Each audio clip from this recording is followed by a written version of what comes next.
Hello and welcome to Biqules. तो हम बात कर रहे हैं क्लास 12 की एनसीईआरटी के एक चैप्टर के बारे में जिसका नाम है ह्यूमन रिप्रोडक्शन। नीट का एग्ज़ाम काफ़ी पास है, अभी भी अपनी होप्स को मत खोना, अभी भी बहुत कुछ हो सकता है। यहीं पर क्लास में बैठकर मेरे साथ याद करो, जो मैं लिख रही हूँ अपनी रफ कॉपी पे लिखो, चाहे आपको ये चैप्टर आता हो। लिखने में आलस मत करना, लिखते लिखते आपको याद हो जाएगा। और साथ के साथ मैं यहाँ पर आपको एनसीईआरटी की हर एक लाइन के बारे में भी पढ़ा दूंगी, मतलब मैं यहाँ आपको एनसीईआरटी की हाइलाइट्स भी साथ में ही प्रोवाइड करूंगी। तो देखो, चैप्टर है हमारा ह्यूमन रिप्रोडक्शन। ह्यूमंस के बारे में हम याद रखेंगे कुछ चीज़ें जो कि एनसीईआरटी में ही मेंशन है। देखो, ये क्रैश कोर्स है तो मैं सिर्फ और सिर्फ एनसीईआरटी पे ही स्टिक रहूंगी। एक दो इंटरेस्टिंग बातें मैं एक्स्ट्रा बता दूंगी, उसे भी याद रखना। ह्यूमंस क्या है? ह्यूमंस के लिए याद रखो कि ये सेक्सुअली रिप्रोड्यूसिंग ऑर्गेनिजम्स हैं। कैसे ऑर्गेनिजम्स हैं? तो ये सेक्सुअली रिप्रोड्यूसिंग ऑर्गेनिजम्स हैं, मतलब यहाँ पर दो पेरेंट्स इन्वॉल्व है। उसके बाद यहाँ पर आप याद रखोगे कि ये वीवी पैरस है। वीवी पैरस का क्या मतलब है?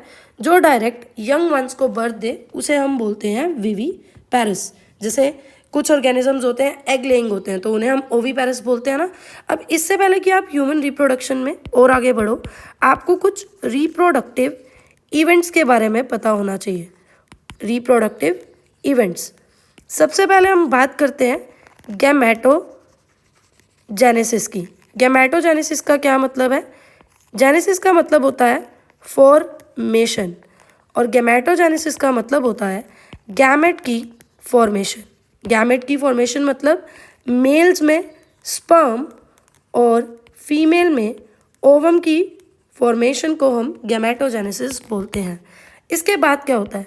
तो ये जो गैमेट बनते हैं, मेल गैमेट यानी कि स्पर्म ट्रांसपोर्ट होते हैं। कहाँ? ये ट्रांसफ़र होते हैं फीमेल जेनाइटल ट्रैक्ट में, और इसी प्रोसेस को हम बोलते हैं इंसेमिनेशन। अब मेल और फीमेल गैमेट एक साथ है, यानी male gamete female genital tract तक पहुंच चुका है, तो अब क्या होगी? फ्यूज़न, यानी कि सिनगैमी, मतलब मेल और फीमेल गैमेट फ्यूज़ करेंगे। Fusion of male and female gamete. इसके बाद फर्टिलाइजेशन।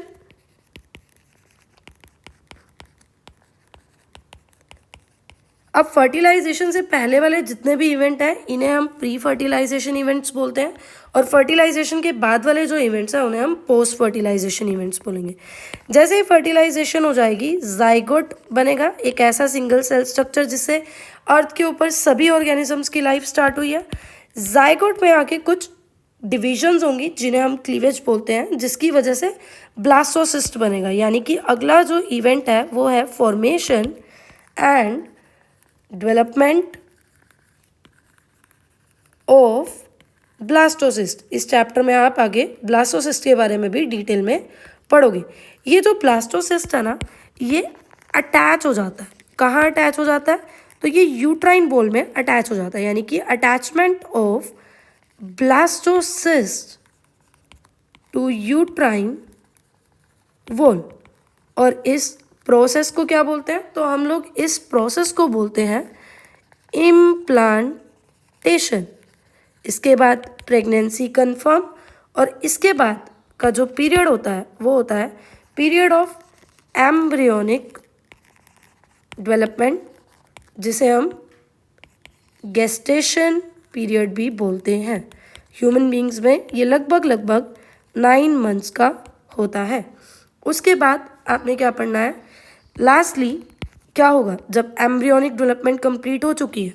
तो डिलीवरी, और डिलीवरी के लिए हम साइंटिफिक टर्म यूज़ करते हैं पार्चुरेशन। पार्चुरेशन का मतलब है डिलीवरी।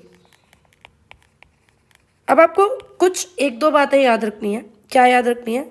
कि ये जो स्पर्म फॉर्मेशन है मेल में, ये कंटिन्यू रहता है। कब तक कंटिन्यू रहता है? इवन इन ओल्ड एज, यानी ओल्ड एज के टाइम पे भी स्पर्म बन रहे हैं। हालांकि स्पर्म काउंट कम हो जाता है पर स्पर्म बनते हैं। लेकिन ये जो ओवम फॉर्मेशन है ये सीज हो जाता है। सीज हो जाता है यानी कि रुक जाता है। कब? तो it ceases ceases in women around 50 years. ये हमारा एनसीईआरटी का फर्स्ट पैराग्राफ पूरा हो चुका है। चलिए फटाफट इसको एनसीईआरटी से रीड करते हैं। तो ह्यूमंस क्या है? सेक्सुअली रिप्रोड्यूसिंग है, विविपेरस है। रिप्रोडक्टिव इवेंट्स क्या है? सबसे पहले गैमेटोजेनेसिस यानी स्पर्म मेल में बनना और ओवम का फीमेल में बनना। फिर ये स्पर्म ट्रांसफर होंगे फीमेल जेनाइटल ट्रैक्ट में यानी कि इंसेमिनेशन, इनके बीच में फ्यूजन होगी, फर्टिलाइजेशन और इवेंचुअली जाइगोट की फॉर्मेशन।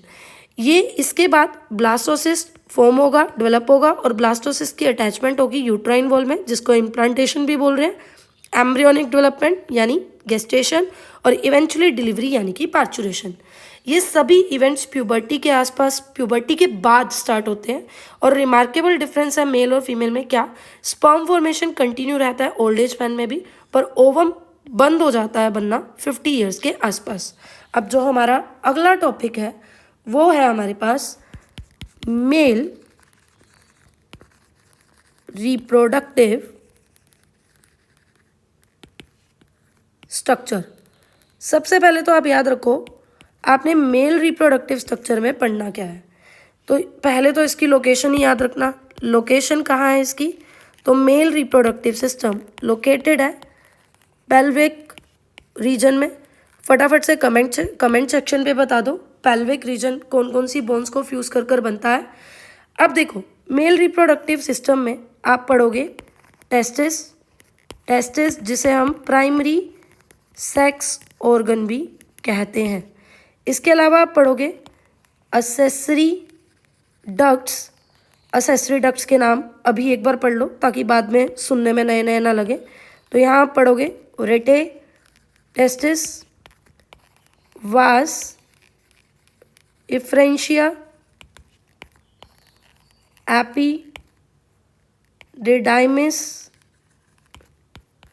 वास, डिफरेंस, इजैक्यूलेटरी डक्ट और अल्टीमेटली आप पढ़ोगे यूरेथ्रा जिसे हम यूरिनोजेनाइटल डक्ट भी कहते हैं। असेसरी डक्ट्स के अलावा यहाँ आप पढ़ोगे असेसरी ग्लैंड्स। और असेसरी ग्लैंड्स में आपको क्या क्या पढ़ना है? तो असेसरी ग्लैंड्स में हमने पढ़ना है सेमिनल वेसाइकल जो कि पेयर में है, प्रोस्टेट जो कि सिंगल है और बल्बो यूरेथ्रल जिसे हम कोपर्स ग्लैंड भी कहते हैं और ये भी क्या है? पेयर में है। लास्टली यहाँ आप पढ़ोगे एक्सटर्नल जेनिटेलिया जिसे हम पेनिस कहते हैं। ठीक है, तो स्टार्ट करेंगे हम अपना काम टेस्टिस से। टेस्टिस में जो सबसे इम्पोर्टेंट चीज़ आपको याद रखनी है वो ये याद रखनी है कि टेस्टिस प्राइमरी सेक्स ऑर्गन है। इसे हम गोनाड्स भी बोल रहे हैं। क्यों? क्योंकि ये प्राइमरी सेक्स ऑर्गन क्यों है? क्योंकि ये स्पर्म की फॉर्मेशन में यानी कि गैमेट की फॉर्मेशन में हेल्प कर रहे हैं। अब टेस्टिस के लिए आप याद रखो एक तो ये पेयर में है, पेयर में यानी ह्यूमन मेल में 2 टेस्टिस है। कहीं जगह आपने पढ़ा होगा कि TESTI यहाँ आई यूज़ होता है और कहीं जगह यहाँ ई होता है। जब हम सिर्फ एक टेस्टिस की बात कर रहे हैं तो आई लगाते हैं और जब पेयर में बात कर रहे हैं तो ई। तो टेस्टिस क्या है? पेयर में प्रेजेंट है, प्राइमरी सेक्स ऑर्गन है। इसके लिए सबसे खास बात आपने ये याद रखनी है कि it is located outside the abdominal cavity within a pouch called scrotum। तो टेस्टिस जो है वो एब्डोमिनल कैविटी के आउटसाइड एक पाउच यानी स्क्रोटम में प्रेजेंट है। क्यों? क्योंकि temperature in scrotal sac is 2 to 2.5 degree Celsius below normal temperature. Sperm formation के लिए ना नॉर्मल बॉडी टेम्परेचर से 2 से 2.5 डिग्री सेल्सियस कम चाहिए होता है, इसीलिए टेस्टिस आउटसाइड सिचुएटेड है स्क्रोटम के अंदर, यानी कि एक पाउच के अंदर। इसका रीज़न हम क्या लिखेंगे, that it is ideal for spermatogenesis, sperm की फॉर्मेशन के लिए यही आइडियल टेम्परेचर है। ठीक है, अब क्या टेस्टिस शुरू से ही सिचुएटेड होती है आउटसाइड? नहीं, ये असेंड करती है एब्डोमिनल कैविटी के outside during 7th month of pregnancy. Adults में जो टेस्टिस है वो 4 to 5 सेंटीमीटर होंगी लेंथ में और 2 to 3 सेंटीमीटर होंगी विड्थ में। शेप इनकी होगी ओवल और ये कवर्ड होगी एक डेंस कवरिंग से, that it is covered by a dense covering, और इस डेंस कवरिंग को हम बोल रहे हैं ट्यूनिका एल्बुजिनिया। क्या बोल रहे हैं? Tunica albuginea. ठीक है, क्लियर यहाँ तक? उसके अलावा आपने ये चीज़ याद रखनी है कि टेस्टिस जो है वो स्क्रोटम में प्रेजेंट है। हमने अभी बोला, इसको एक डायग्राम के थ्रू भी आप देख सकते हो। टेस्टिस स्क्रोटम में प्रेजेंट है, पर ये एब्डोमिनल कैविटी के साथ कनेक्टेड है, कम्युनिकेशन में है एक कैनाल के थ्रू, जिस कैनाल को हम इंग्विनल कैनाल कहते हैं। ये इंग्विनल कैनाल और ये नीचे क्या है, स्क्रोटम। क्लियर? ये बीच में स्क्रोटम सेप्टम, ये जो पाउच है इसको हम स्क्रोटम बोल रहे हैं, और यहाँ से स्पर्मेटिक, सॉरी ये रब हो गया, एक सेकेंड, और यहाँ से स्पर्मेटिक कोड के साथ टेस्टिस अंदर आ रही है।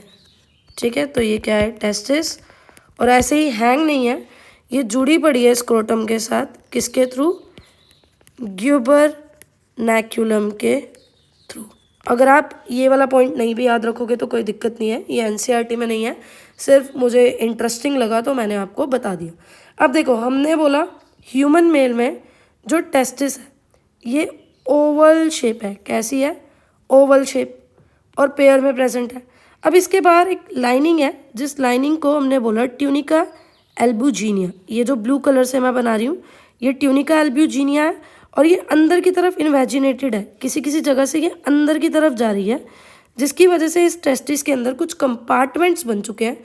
ह्यूमन मेल में पेयर में टेस्टिस है, और हर एक टेस्टिस में ऐसे 250 कंपार्टमेंट है, जिसको हम टेस्टिक्युलर लोब्यूल्स बोल रहे हैं। क्या बोल रहे हैं? Testicular lobules. अब हर लोब्यूल के अंदर ऐसी 1 से 3 हाईली कोइल्ड ट्यूब्स हैं। क्या है? ये टेस्टिस बना दिया हमने, ये इसकी लेयर थी बाहर, ये कंपार्टमेंट्स हो गए ना। हम बोल रहे हैं हर एक कंपार्टमेंट के अंदर ऐसे 1 से 3 हाईली कोइल्ड ट्यूब्यूल्स हैं, जिन ट्यूब्यूल्स को हम बोल रहे हैं सेमिनिफेरस ट्यूब्यूल। क्या बोल रहे हैं? Seminiferous tubule. तो ये 1 से 3 हाईली कोइल्ड ट्यूब्यूल्स, जिनको हमने बोल दिया सेमिनिफेरस ट्यूब्यूल्स। क्लियर? उसके बाद देखो, ये जो सेमिनिफेरस ट्यूब्यूल है ना, ये लाइंड है 2 टाइप के सेल से। किससे? तो ये लाइंड है 2 टाइप्स ऑफ सेल से, और वो दोनों टाइप के सेल्स क्या है, इनको साथ साथ लिखते जाना, रटते जाना, चाहे आपको आता भी है, आपकी रिवीजन हो जाएगी। देखो, वो 2 तरह के सेल्स हैं। एक तो है स्पर्मेटोगोनिया। क्या है? स्पर्मेटोगोनिया। स्पर्मेटोगोनिया क्या है? इमैच्योर जर्म सेल है, जिसमें आगे जाकर क्या हो रही है, स्पर्मेटोजेनेसिस, यानी कि स्पर्म्स की फॉर्मेशन। मतलब आप ये कह सकते हो स्पर्मेटोगोनिया अंडरगो मियोसिस, मियोसिस यानी कि रिडक्शनल डिवीजन, जिसकी वजह से स्पर्म की फॉर्मेशन हो रही है। अब स्पर्मेटोगोनिया के साथ साथ यहाँ दूसरी एक और सेल है जिनको हम बोल रहे हैं सर्टोलाई सेल्स। क्या बोल रहे हैं? सर्टोलाई सेल्स। दोस्तों ये सर्टोलाई सेल्स को ही हम नर्स सेल्स भी बोल रहे हैं। क्या बोल रहे हैं? नर्स सेल्स भी बोल रहे हैं। तो ये सर्टोलाई सेल्स का काम क्या है? बेसिकली ये नरिशमेंट प्रोवाइड कर रही है। क्या प्रोवाइड कर रही है? नरिशमेंट प्रोवाइड कर रही है। किसको? डेवलपिंग स्पर्म्स को। ठीक है, क्लियर यहाँ तक? अब देखो, हमने बोला कि ओवल शेप टेस्टिस है पेयर में, और इसके बाहर एक लेयर है ट्यूनिका एल्ब्यूजिनिया जो अंदर की तरफ कंपार्टमेंट्स बना रही है। क्या बना रही है? कंपार्टमेंट बना रही है। और हर एक कंपार्टमेंट के अंदर ऐसे हाईली कोइल्ड 1 से 3 ट्यूब्स हैं, जिन ट्यूब्स को हम सेमिनिफेरस ट्यूब्यूल बोल रहे हैं। सेमिनिफेरस ट्यूब्यूल लाइंड है 2 तरह की सेल से, सर्टोलाई सेल्स और स्पर्मेटोगोनिया। यानी यहाँ पर स्पर्म्स बनेंगे और ये सेमिनिफेरस ट्यूब्यूल खुल रही है रेटे टेस्टिस में। किस में? तो ये खुल रही है रेटे टेस्टिस में। ये मैंने बना दिया रेटे टेस्टिस। रेटे का मतलब ही होता है नेटवर्क। क्लियर? उसके बाद यहाँ फाइन ट्यूब्स खुल रही हैं, छोटी छोटी सी पतली पतली सी फाइन ट्यूब्स, जिन्हें हम बोल रहे हैं वास इफ्रेंशिया। क्या बोल रहे हैं? वास इफ्रेंशिया।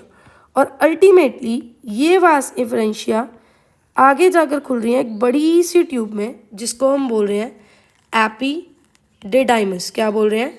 एपिडिडाइमस।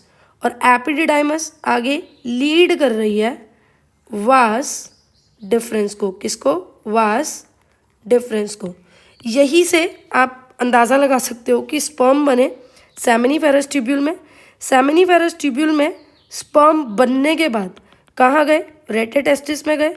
रेटे टेस्टिस के बाद वास इफ्रेंशिया में, वास इफ्रेंशिया के बाद एपिडिडाइमस में, और एपिडिडाइमस से वास डिफरेंस में। अब तक 3 या 4 बार ये क्वेश्चन आ चुका है कि सीक्वेंस बताओ, स्पर्म की ट्रांसपोर्टेशन का सीक्वेंस बताओ, तो उसमें आपको ये करना है। ठीक है, अब देखो ये सेमिनिफेरस ट्यूब्यूल के आसपास की जो स्पेसेस है ना, इन आसपास की स्पेसेस को हम बोल रहे हैं इंटरस्टिशियल स्पेसेस। क्या बोल रहे हैं इन्हें हम? तो इन्हें हम बोल रहे हैं इंटरस्टिशियल स्पेसेस। क्लियर? ये क्या हो गया पेन को? एक सेकेंड। सी, इन्हें हम बोल रहे हैं इंटरस्टिशियल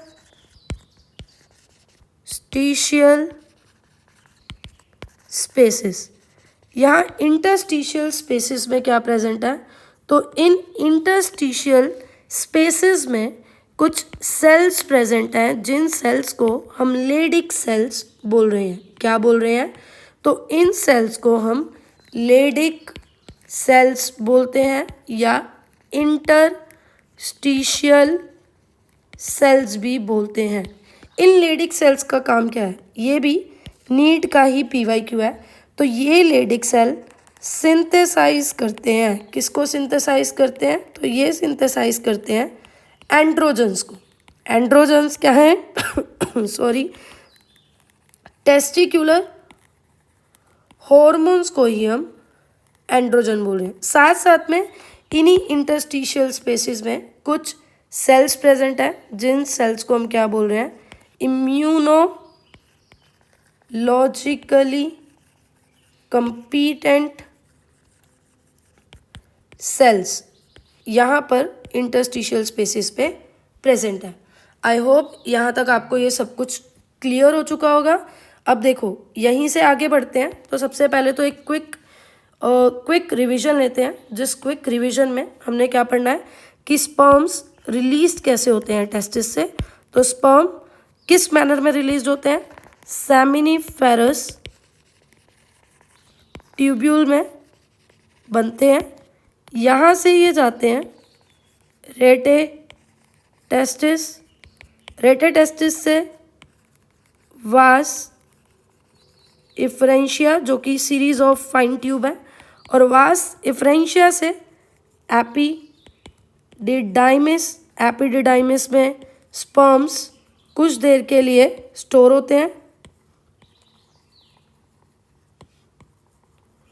और एपिडिडाइमिस से इवेंचुअली जा रहे हैं वास डिफरेंस में।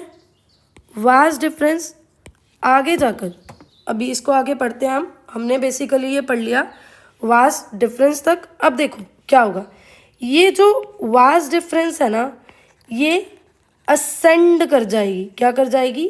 असेंड कर जाएगी एब्डोमेन में और साथ साथ में लूप करेगी यूरिनरी ब्लैडर के, मतलब यूरिनरी ब्लैडर के साथ साथ चलेगी। अभी बस रिवाइज करो, लर्न करने पे फोकस करो। इसको मैं आपको अभी एनसीईआरटी के डायग्राम में भी प्रॉपर वे में दिखाऊंगी। तो हम बोल रहे हैं कि ये जो वास डिफरेंस है ये असेंड कर जाएगी एब्डोमेन में और एब्डोमेन में असेंड करने के बाद ये यूरिनरी ब्लैडर के साथ साथ लीड करेगी, मतलब लूप करेगी। अब वास डिफरेंस को यहाँ पर एक डक्ट मिलती है, किससे? सेमिनल वेसिकल से। Vas deferens receives a duct from seminal vesicle and opens into urethra as ejaculatory duct। तो वास डिफरेंस की डक्ट और सेमिनल वेसिकल की डक्ट मिलकर क्या बना रही है? इजैक्यूलेटरी डक्ट बना रही है। इजैक्यूलेटरी डक्ट में क्या हो रहा है? तो यहाँ पर स्टोर हो रहे हैं sperm, store and transport sperms. कहाँ से? फ्रॉम टेस्टिस से आउटसाइड, किसके थ्रू? यूरेथ्रा। अल्टीमेटली हमने यहाँ बात करनी है यूरेथ्रा की। यूरेथ्रा क्या है? तो यूरेथ्रा ओरिजिनेट हो रहा है from base of urinary bladder. Urinary bladder के बेस से यूरेथ्रा ओरिजिनेट हो रहा है और पेनिस के साथ साथ एक्सटेंड करता है, एक्सटेंड्स थ्रू द पेनिस और इवेंचुअली बाहर खुलता है अपनी एक्सटर्नल ओपनिंग की opening as external opening called urethral meatus, यानी कि extends through penis to its external opening called urethral meatus। इस लेक्चर को पढ़ने के बाद एक भी PYQ ऐसा नहीं होगा जो आपका सोल्व ना हो। क्लियर? यहाँ तक आई होप आपको क्लियर हो चुका होगा। लास्टली आपने यहाँ क्या देखना है, हमने यहाँ पर प्राइमरी सेक्स ऑर्गन यानी टेस्टिस की बात कर ली। ये accessory ducts, rete testis, vas efferentia, epididymis, vas deferens, ejaculatory duct, urethra, इन सब की बात कर ली। अब हमने एसेसरी ग्लैंड्स की बात करनी है। एसेसरी ग्लैंड्स क्या है? Seminal vesicle, prostate, bulbo urethral, जिसको हम कोपर्स ग्लैंड भी बोल रहे हैं। क्लियर? तो चलो हम इसके बारे में पढ़ते हैं। तो अगला अपना जो टॉपिक है वो है male accessory ducts. Male accessory ducts में आपको क्या पढ़ना है? तो यहाँ पर आप पढ़ रहे हो सेमिनल वेसिकल, दूसरा पढ़ रहे हो प्रोस्टेट और लास्टली आप क्या पढ़ रहे हो? Bulbo urethral. तो ये सभी ग्लैंड्स बेसिकली मिलके क्या बनाते हैं? सीमेन बनाते हैं। सीमेन क्या है? तो स्पर्म और सेमिनल प्लाज्मा की कंपोजिशन को हम सीमेन बोलते हैं। स्पर्म और सेमिनल प्लाज्मा मिलके सीमेन बना रहे हैं। सेमिनल प्लाज्मा क्या है? ये एल्केलाइन है, मतलब इसका पीएच लगभग कितना होगा? 7.3 से 7.5। और इस सेमिनल प्लाज्मा के अंदर क्या है? फ्रक्टोस है, ठीक है। और फ्रक्टोस क्या है? एक तरह से एक सोर्स ऑफ एनर्जी है स्पर्म्स के लिए। ये फ्रक्टोस इसे मिल कहाँ से रहा है? तो फ्रक्टोस यहाँ पर ऐड कर रहे हैं किसकी वजह से मिल रहा है? तो सेमिनल वेसिकल की वजह से मिल रहा है। साथ साथ में सेमिनल प्लाज्मा में कैल्शियम होगा। कैल्शियम कहाँ से मिल रहा है?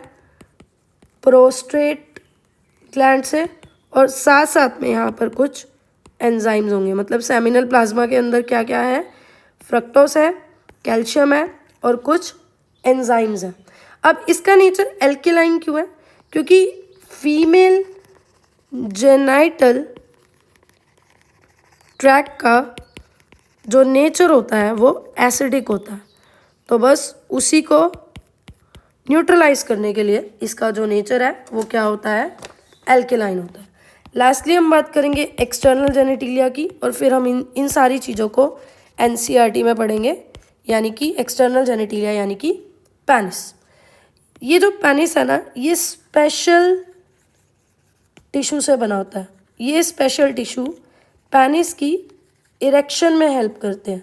और इरेक्शन क्यों ज़रूरी है? इंसेमिनेशन को फैसिलिटेट करवाने के लिए इरेक्शन ज़रूरी है। जो पेनिस का एनलार्ज एंड होता है, क्या होता है? एनलार्ज्ड एंड होता है, उसको हम बोलते हैं ग्लांस पेनिस। क्या बोलते हैं? Glans penis. ये कवर्ड होता है एक लूज फोल्ड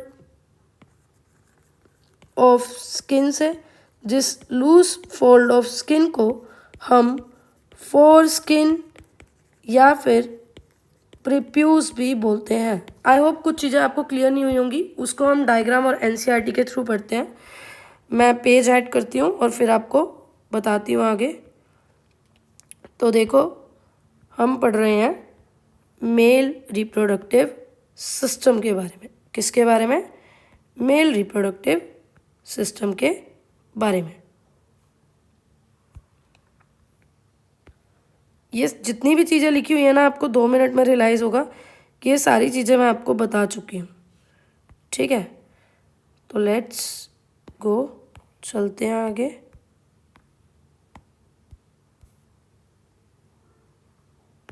ये सारे लाइन वाइज एनसीईआरटी के ही पैराग्राफ। तो चलो हम बात कर रहे हैं मेल रिप्रोडक्टिव सिस्टम के बारे में। सबसे पहला पॉइंट मैंने बताया था कि पेल्विक रीजन में यहाँ पेयर ऑफ टेस्टिस है, असेसरी डक्ट है, ग्लैंड है, एक्सटर्नल जेनिटिलिया, ये हम कवर कर चुके हैं।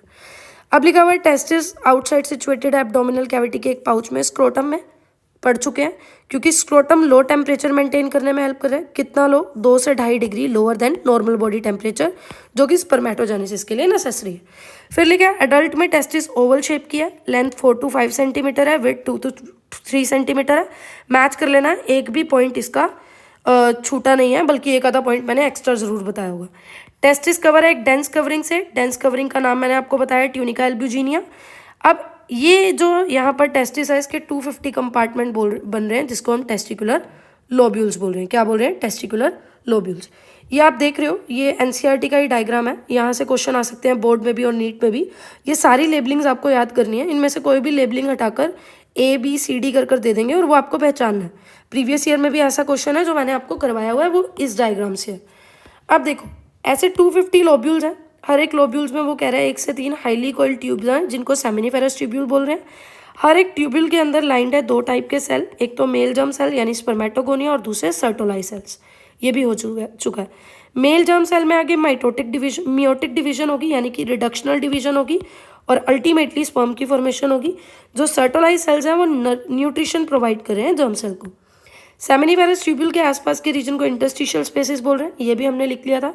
यहाँ इंटरस्टिशियल सेल्स हैं, ब्लड वेसल्स हैं। इंटरस्टिशियल सेल्स को लेडिक सेल्स बोल रहे हैं, जो क्या करेंगे? सिंथेसाइज करेंगे और सीक्रेट करेंगे टेस्टिकुलर हार्मोन्स को, यानी कि एंड्रोजन को। और भी कुछ इम्यूनोलॉजिकली कंपिटेंट सेल्स यहाँ प्रेजेंट है।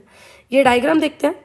देखो, जो ये ऊपर मैंने आपको डायग्राम बनवाया ना, ये वाला डायग्राम आप देख सकते हो। ये वाला डायग्राम, ये टेस्टिस का है। ये आप पूरी एपिडिडाइमस देख रहे हो, ये वास्ट डिफरेंस। तो ये सारा का सारा पोर्शन ना इस टेस्टिस के अंदर है। इस टेस्टिस के अंदर ये सारा का सारा पोर्शन है। देखो, मैंने जूम कर बनाया है, यहाँ दिखाया हुआ है। ये कुछ मैं थोड़ा सा और जूम कर देती हूँ। कुछ कंपार्टमेंट बना रहे हैं, जिसको हम टेस्टिकुलर लोब्यूल्स बोल रहे हैं। क्या बोल रहे हैं? Testicular lobules. अब इन टेस्टिकुलर लोब्यूल्स के अंदर सेमिनिफेरस ट्यूब्यूल हम पढ़ चुके हैं, और ये टेस्टिकुलर लोब्यूल्स आगे जाकर खुल रही हैं रेटे टेस्टिस में। छोटे छोटे टेस्टिस बने हुए हैं रेटे टेस्टिस। अब यहाँ से कुछ फाइन सी ट्यूब्स खुल रही हैं, जिन फाइन ट्यूब्स को हम क्या बोल रहे हैं, वास एफरेंशिया। और वास एफरेंशिया अल्टीमेटली एक बिगर ट्यूब में, कॉइल ट्यूब में खुल रही है, जिसको एपिडिडाइमस बोल रहे हैं। एपिडिडाइमस आगे जाकर वास डिफरेंस असेंड कर गया एब्डोमेन के अंदर, यूरिनरी ब्लैडर के साथ साथ चल रहे। अब ये है ग्लैंड सेमिनल वेसिकल। ठीक है, ध्यान से देखो इसे। ये ग्लैंड है अपने पास, मेल्स के पास सेमिनल वेसिकल। ये आ रही थी वास डिफरेंस। ये वास डिफरेंस की डक्ट और सेमिनल वेसिकल की डक्ट ने मिलकर इजैकुलेटरी डक्ट बनाई है, जो यहाँ मेंशन नहीं है। उसके अलावा यहाँ यूरिनरी ब्लैडर के बेस पे प्रोस्टेट ग्लैंड प्रेजेंट है, और मटर जैसे साइज के 2 ग्लैंड, जिनको बल्बो यूरेथ्रल ग्लैंड बोल रहे हैं, कोपर्स ग्लैंड भी बोल रहे हैं, इनका काम होता है लुब्रिकेशन ऑफ पेनिस में। आगे यूरेथ्रा, जो कि एक स्ट्रेट ट्यूब है, और यूरेथ्रा की जो ओपनिंग होगी वो यूरेथ्रल मीटस होगी। अब ये जो पूरा पोर्शन है, ये एक्सटर्नल जेनेटिलिया का है। ये पूरा पोर्शन किसका है, एक्सटर्नल जेनेटिलिया का, जिसको पेनिस बोल रहे हैं। पेनिस के एनलार्ज एंड को हम ग्लांस पेनिस बोल रहे हैं, और बाहर जो लूज स्किन है, इसको फोर स्किन बोल रहे हैं। आई होप ये आपको क्लियर हो चुका होगा। ठीक है, तो चलो आगे पढ़ते हैं। मेल एसेसरी डक्ट्स वो कह रहा है रेटे टेस्टिस है, वास एफरेंशिया, एपिडिडाइमस है, वास डिफरेंस है। सेमिनिफेरस ट्यूब्यूल ओपन इनटू वास एफरेंशिया थ्रू रेटे टेस्टिस। सॉरी, सेमिनिफेरस ट्यूब्यूल किस में खुल रही है, वास एफरेंशिया में, रेटे टेस्टिस के थ्रू। वास एफरेंशिया खुल रहा है आगे एपिडिडाइमस में। I am sorry, epididymis lead कर रहा है वास डिफरेंस को। सॉरी,